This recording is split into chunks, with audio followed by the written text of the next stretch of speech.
বাংলাদেশে খাদ্যরসিক কিন্তু রয়েছেন অসংখ্য। বিরিয়ানি, কাচ্চি, নানা রকমের ফাস্টফুড নিয়মিত খেয়ে থাকেন। এসব মানুষের সংখ্যাও কিন্তু নেহায় কম নয়। কর্মক্ষেত্রে থাকায় অনেকে বাধ্য হয়ে খেয়েও থাকেন এসব খাদ্য। কারণ হচ্ছে বাইরে যে খাওয়ার সুযোগ থাকে না, সেক্ষেত্রে তাদেরকে কর্মক্ষেত্রেই হয়তো আশেপাশে যা কিনতে পাওয়া যায় সেই সব খাবার কিনে খেতে হয়। এরকম মানুষের সংখ্যা অসংখ্য। আপনি আমি আমাদের মধ্যেও হয়তো এই অভ্যাসটা আছে, কিন্তু নিয়মিত এমন অভ্যাস আপনার এবং আমার হৃদযন্ত্রের জন্য খুবই ঝুঁকিপূর্ণ হতে পারে। আর সেক্ষেত্রে চলুন আমরা একটু জেনে নেই একজন বিশেষজ্ঞের মতামত, কি করে এসব খাবার আসলে অ্যাভয়েড করা যায়। যারা অতিরিক্ত বিরিয়ানি খাচ্ছেন, কাচ্চি বিরিয়ানি খাচ্ছেন, যারা ফাস্ট ফুড খাচ্ছেন খুব বেশি পরিমাণে, এটা যে বয়সেই হোক না কেন, এই খাদ্যগুলো কিন্তু আমাদের নর্মাল যে ফুড হ্যাবিট সেটা পার্ট না।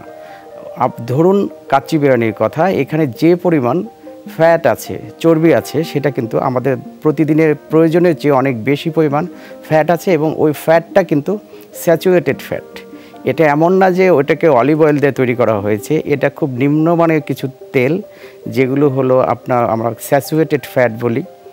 এই স্যাচুরেটেড ফ্যাটগুলো দিয়ে যখন একটা বিরিয়ানি তৈরি করা হয়, এবং দুপুরে প্রতিদিন খাচ্ছেন অথবা হোটেলে খাচ্ছেন, যেখানেই খান না কেন, এখানে যদি খুব বেশি স্যাচুরেটেড ফ্যাট থাকে, তাহলে এখান থেকে কিন্তু করোনারি আর্টারি ডিজিজ অর্থাৎ হৃৎপিণ্ডের যে রক্তনালী, এগুলো কিন্তু ব্লক হয়ে যেতে পারে, এবং এখান থেকে কিন্তু আপনার হার্ট অ্যাটাক হতে পারে।